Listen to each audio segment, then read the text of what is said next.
ओम नमो भगवते वासुदेवाय। स्वागत है आपका हमारे चैनल पर। आज के इस वीडियो में हम आपको सुनाएंगे सत्यनारायण व्रत की कथा। एक समय नैमिषारण्य तीर्थ में शौनक आदि 88,000 ऋषियों ने श्री सूत जी से पूछा, हे प्रभु, इस कलयुग में वेद विद्या रहित मनुष्यों को प्रभु भक्ति किस प्रकार मिलेगी तथा उनका उद्धार कैसे होगा। इसीलिए हे मुनि श्रेष्ठ, कोई ऐसा तप कहिए जिससे थोड़े समय में पुण्य प्राप्त हो तथा मनोवांछित फल मिले। वह कथा सुनने की हमारी इच्छा है। सर्वशास्त्र ज्ञाता श्री सूत जी बोले, हे वैष्णव में पूज्य, आप सबने सभी प्राणियों के हित की बात पूछी है। अब मैं उस श्रेष्ठ व्रत को आप लोगों से कहूंगा जिस व्रत को नारद जी ने लक्ष्मी नारायण से पूछा था और श्री लक्ष्मीपति ने मुनि श्रेष्ठ नारद जी से कहा था। सो ध्यान पूर्वक सुनो। एक समय योगी राज नारद जी दूसरों के हित की इच्छा से अनेक लोकों में घूमते हुए मृत्यु लोक में आ पहुंचे। वहां बहुत से योनियों में जन्मे हुए प्राय सभी मनुष्यों को अपने कर्मों के द्वारा अनेक दुखों से पीड़ित देखकर सोचा कि किस यत्न के करने से निश्चय ही इनके दुखों का नाश हो सकेगा। ऐसा मन में सोचकर विष्णु लोक को गए। वहां श्वेत वर्ण और 4 भुजाओं वाले देवों के ईश नारायण को, जिनके हाथों में शंख, चक्र, गदा और पद्म थे तथा वरमाला पहने हुए थे, देखकर स्तुति करने लगे। हे भगवान, आप अत्यंत शक्ति से संपन्न हैं। मन तथा वाणी भी आपको नहीं पा सकती। आपका आदि, मध्य और अंत नहीं है। निर्गुण स्वरूप, सृष्टि के कारणभूत व भक्तों के दुखों को नष्ट करने वाले हो। आपको मेरा नमस्कार है। नारद जी से इस प्रकार की स्तुति सुनकर भगवान विष्णु बोले, हे मुनि श्रेष्ठ, आपके मन में क्या है? आपका यहाँ किस काम के लिए आगमन हुआ है? सो निसंकोच कहो। तब नारद मुनि बोले, मृत्यु लोक में सब मनुष्य जो अनेक योनियों में पैदा हुए हैं, अपने अपने कर्मों के द्वारा अनेक प्रकार के दुखों से दुखी हो रहे हैं। हे नाथ, मुझ पर दया रखते हुए ये बताइए कि उन मनुष्यों के सब दुख थोड़े से ही प्रयत्न से कैसे दूर हो सकते हैं। तब श्री भगवान जी बोले, हे नारद, मनुष्यों की भलाई के लिए तुमने बहुत अच्छी बात पूछी।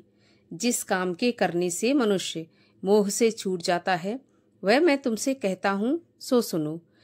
बहुत पुण्य देने वाला स्वर्ग तथा मनुष्य लोक दोनों में दुर्लभ एक उत्तम व्रत है। आज मैं प्रेमवश होकर तुमसे कहता हूँ। श्री सत्यनारायण का ये व्रत अच्छी तरह विधान पूर्वक करके मनुष्य तुरंत ही यहाँ सुख भोग कर मरने पर मोक्ष को प्राप्त होता है। श्री भगवान के ऐसे वचन सुनकर नारद मुनि बोले कि उस व्रत का क्या फल है, क्या विधान है और किसने यह व्रत किया है और किस दिन यह व्रत करना चाहिए, आप विस्तार पूर्वक मुझे बताइए। तब भगवान बोले, दुख शोक आदि को दूर करने वाला, धन धान्य को बढ़ाने वाला, सौभाग्य तथा संतान को देने वाला, यह व्रत सब स्थानों पर विजय कराने वाला है।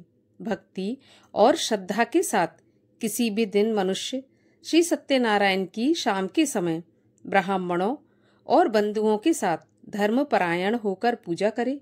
भक्ति भाव से नैवेद्य, केले के फल, घी, दूध और गेहूं का चूर्ण सवाया लेवें। गेहूं के अभाव में साठी का चूर्ण, शक्कर तथा गुड़ लें और सब भक्षण योग्य पदार्थ जमा करके भगवान को अर्पण कर दें तथा बंधुओं सहित ब्राह्मणों को भोजन करावें। तत्पश्चात स्वयं भोजन करें।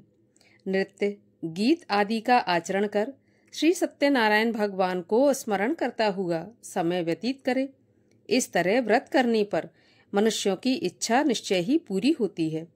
विशेषकर इस कलयुग में भूमि पर यही मोक्ष का सरल उपाय है। प्रथम अध्याय समाप्त। दूसरा अध्याय। श्री सूत जी बोले, हे ऋषियों, जिसने पहले समय में इस व्रत को किया है उसका इतिहास कहता हूँ, सो ध्यान से सुनो। सुंदर काशीपुरी नगरी में एक अति निर्धन ब्राह्मण रहता था। वह भूख प्यास से बेचैन हुआ। नित्य ही पृथ्वी पर घूमता था। ब्राह्मणों से प्रेम करने वाले भगवान ने ब्राह्मण को दुखी देखकर बूढ़े ब्राह्मण का रूप धर के उसके पास जाकर आदर के साथ पूछा कि हे ब्राह्मण, नित्य दुखी पृथ्वी पर क्यों घूमता है? हे श्रेष्ठ ब्राह्मण, ये सब मुझसे कहो, मैं सुनना चाहता हूँ। ब्राह्मण बोला, मैं बहुत निर्धन हूँ, भिक्षा के लिए पृथ्वी पर फिरता रहता हूँ। हे भगवान, यदि आप इसका उपाय जानते हो तो कृपा करके कहिए। तब ब्राह्मण बोला कि सत्यनारायण भगवान मनवांछित फल देने वाले हैं, इसलिए हे ब्राह्मण, तू उनका पूजन कर, जिसके करने से मनुष्य सब दुखों से मुक्त होता है। ब्राह्मण को व्रत का सारा विधान बताकर बूढ़े ब्राह्मण का रूप धारण करने वाले श्री सत्यनारायण भगवान अंतर्ध्यान हो गए। जिस व्रत को ब्राह्मण ने बताया है, मैं उसको करूंगा, ऐसा निश्चय करके उसे रात में नींद भी नहीं आई। वह सवेरे ही उठकर श्री सत्यनारायण भगवान के व्रत का निश्चय करके भिक्षा के लिए चला। उस दिन उसको भिक्षा में बहुत सा धन मिला, जिससे बंधु बांधवों के साथ उसने श्री सत्यनारायण भगवान का व्रत किया। इसके करने से वह ब्राह्मण सभी दुखों से छूटकर अनेक प्रकार की संपत्तियों से युक्त हुआ। उस समय से वह ब्राह्मण हर महीने इस व्रत को करने लगा। इस तरह श्री सत्यनारायण भगवान के व्रत को जो करेगा वह सभी पापों से छूटकर मोक्ष को प्राप्त होगा। इस तरह नारद जी ने नारायण का कहा हुआ यह व्रत तुमसे कहा। हे विप्रो, मैं अब और क्या कहूँ? तब ऋषि बोले, हे मुनीश्वर, संसार में इस ब्राह्मण से सुनकर किस किसने इस व्रत को किया और हम ये सब सुनना चाहते हैं, इसके लिए हमारे मन में श्रद्धा है। सूत जी बोले, हे ब्राह्मण मुनियों, जिसने इस व्रत को किया है वो सब सुनो। एक समय ब्राह्मण धन और ऐश्वर्य के अनुसार बंधु बांधवों के साथ व्रत करने को तैयार हुआ। उसी समय एक लकड़ी बेचने वाला बूढ़ा आदमी आया और बाहर लकड़ियों को रखकर ब्राह्मण के मकान में गया। प्यास से दुखी लकड़हारा उनको व्रत करते देखकर ब्राह्मण को नमस्कार करके कहने लगा कि आप क्या कर रहे हैं और इसके करने से क्या फल मिलता है? कृपा करे मुझे बताएं। ब्राह्मण ने कहा, सब मनोकामनाओं को पूरा करने वाला यह श्री सत्यनारायण भगवान का व्रत है। इसकी ही कृपा से मेरे यहाँ धन धान्य आदि की वृद्धि हुई है। ब्राह्मण से इस व्रत के बारे में सारी जानकारी प्राप्त करके लकड़हारा बहुत प्रसन्न हुआ। चरणामृत ले और प्रसाद खाने के बाद अपने घर को गया। लकड़हारे ने मन में इस प्रकार का संकल्प किया कि आज गांव में लकड़ी बेचने से जो धन मिलेगा उसी से सत्यनारायण देव का व्रत करूंगा। ऐसा मन में विचार कर बूढ़ा ब्राह्मण लकड़ियां अपने सिर पर रखकर जिस नगर में धनवान लोग रहते थे वह ऐसे सुंदर नगर में गया। उस दिन वहां उन लकड़ियों का दाम पहले से चौगुना मिला। तब वह बूढ़ा दाम ले और अति प्रसन्न हो पके केले की फली, शक्कर, घी, दूध, दही और गेहूं का चून इत्यादि श्री सत्यनारायण देव के व्रत की कुल सामग्रियों को लेकर अपने घर गया। फिर उसने अपने भाइयों को बुलाकर विधि के साथ भगवान जी का पूजन और व्रत किया। उस व्रत के प्रभाव से बूढ़ा लकड़हारा धन, पुत्र आदि से युक्त हुआ और संसार के समस्त सुख भोग कर बैकुंठ को चला गया। दूसरा अध्याय समाप्त। तीसरा अध्याय। सूत जी बोले, हे श्रेष्ठ मुनियों, अब आगे की कथा कहता हूँ सो सुनो। पहले समय में उल्कामुख नाम का एक बुद्धिमान राजा था। वह सत्यवक्ता और जितेंद्रिय था। प्रतिदिन देव स्थानों में जाता तथा गरीबों को धन देकर उनके कष्ट दूर करता था। उसकी पत्नी कमल के समान मुख वाली और सती साध्वी थी। भद्रशिला नदी के तट पर उन दोनों ने श्री सत्यनारायण देव का व्रत किया। उस समय में वहां एक साधु वैश्य आया। उसके पास व्यापार के लिए बहुत सा धन था। वह नाव को किनारे पर ठहराकर राजा के पास गया और राजा को व्रत करते हुए देखकर विनय के साथ पूछने लगा कि राजन, भक्ति युक्त चित्त से यह आप क्या कर रहे हैं? मेरी सुनने की इच्छा है, सो आप मुझे बताइए। राजा बोला, हे साधु, अपने बांधवों के साथ पुत्र आदि की प्राप्ति के लिए यह महाशक्तिवान श्री सत्यनारायण भगवान का व्रत व पूजन किया जा रहा है। राजा के वचन सुनकर साधु आदर के साथ बोला, हे राजन, मुझे इसका सारा विधान बताएं। मैं भी आपके कथन के अनुसार इस व्रत को करूंगा। मेरी भी कोई संतान नहीं है और इससे निश्चय ही मुझे संतान की प्राप्ति होगी। राजा से सब विधान सुनकर व्यापार से निवृत्त हो वह आनंद के साथ अपने घर गया। साधु ने अपनी स्त्री से संतान देने वाले इस उत्तम व्रत का समाचार सुनाया और कहा कि जब मेरे संतान होगी तब मैं इस व्रत को करूंगा। साधु ने ऐसे वचन अपनी स्त्री लीलावती से कहे। एक दिन उसकी स्त्री लीलावती पति के साथ जब ग्वालों ने भगवान का प्रसाद उसके सामने रखा तो वह प्रसाद को त्याग कर अपनी सुंदर नगरी को चला गया। वहां उसने अपना सब कुछ नष्ट पाया तो वह जान गया कि यह सब कुछ भगवान ने ही किया है।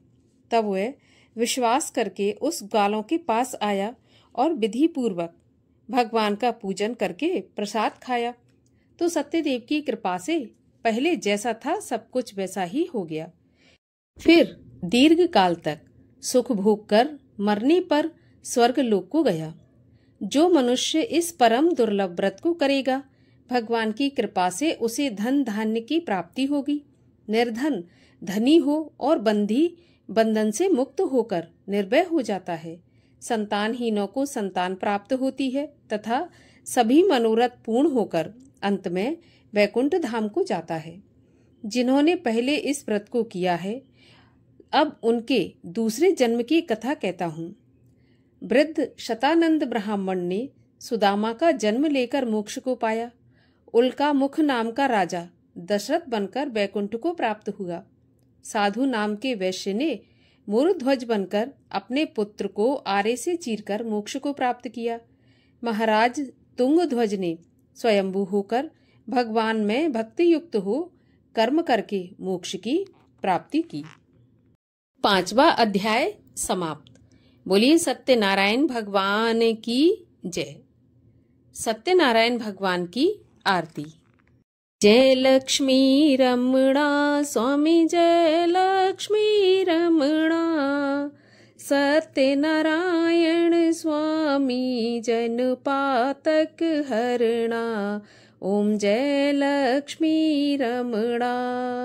रत्न जड़ित सिंहासन अद्भुत छवि राजे। नारद करत निरंजन घंटा ध्वनि बाजे।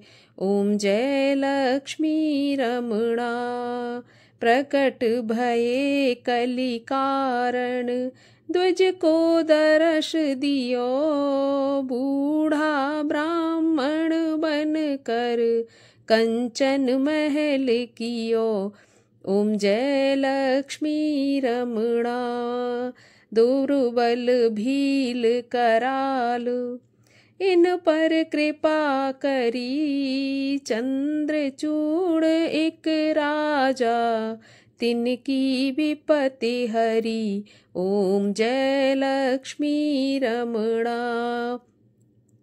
वैश्य मनोरथ पायो श्रद्धा तज दीनी। सो फल भोग्यो प्रभु जी फिर स्तुति तुम ही। ओम जय लक्ष्मी रमणा। भाव भक्ति के कारण क्षण क्षण रूप धर्यो। श्रद्धा धारण कीनी तिनको काज सर्यो। ओम जय लक्ष्मी रमणा।